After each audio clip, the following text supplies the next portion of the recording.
Alright, new Street Fighter patch, new balance change videos. This is the first big balance patch for SF6, and our first look at how Capcom will be handling things going forward.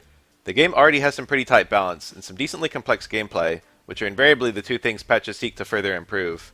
I predicted this patch would probably be pretty light on the changes, but from what characters I've already looked at, it's actually even more light than I thought. That being said, I've been around the block, and I can tell you very small changes can have a big overall impact on gameplay, especially if there's a lot of them all at once. So I think this will shake things up more than most people would guess.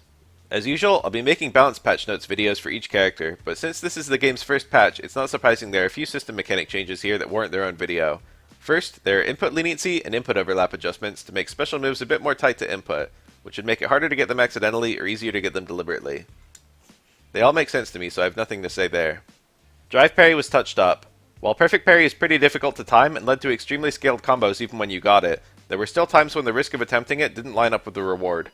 Particularly, many players realized that after the first hit or two of a block string, you could attempt to perfect parry the next hit, while also being too far out for walk and throw to be a great option for the opponent. Now, drive parry has a wider throw box and can be thrown from farther away during its active frames in recovery. Throw is considered to be the counter to drive parry in engine, so this makes a lot of sense and makes low-risk drive parry taps a bit more dangerous. The minimum number of frames you can hold a drive parry is now 12, up from 8. This makes it more committal and also makes it weaker to walk up throw if you fail to parry any attacks. Drive parry recovery is also 4 frames longer. Note you can block during the recovery, but any throw will still be a punish counter. This means there's 8 more frames where you can get thrown for tapping parry. Not a big deal if you have a good read, but much riskier if you don't.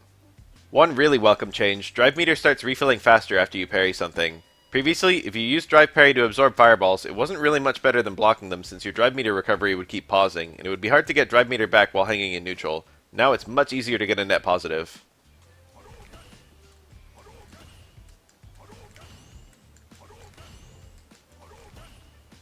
You now get less drive meter back after a perfect parry, while your opponent loses less from your punish combo. Before this patch, people would frequently perfect parry, then simply get a combo to drive impact, because removing one of the opponent's drive bars would be more valuable than the low damage of the punish combo. But now, even the drive damage you inflict has similar scaling applied. Drive reversals were the obvious weak link in the drive system, and they've been buffed somewhat. They're now only -6 on block, which is still unsafe, but many characters will get lower damage punishes on them. They've also had a hitbox buff, so you can't low profile them anymore. It's now possible to do drive reversal as a wake-up option by holding towards and heavies. This is probably not too useful overall for characters who already have offensive reversals that cost the same drive gauge and do real damage, but it's a godsend for characters who rely on super for their reversal option.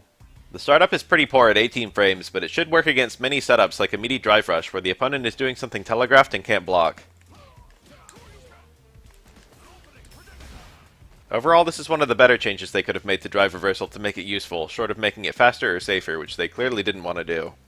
Cross-up light normals have 1 frame more block stun to make them more reliably advantageous. I didn't expect that would have much of a gameplay impact at all, but lo and behold, Ryu goes from 0 to +1 on block if he gets the high connect cross-up, which is actually a really significant gameplay difference.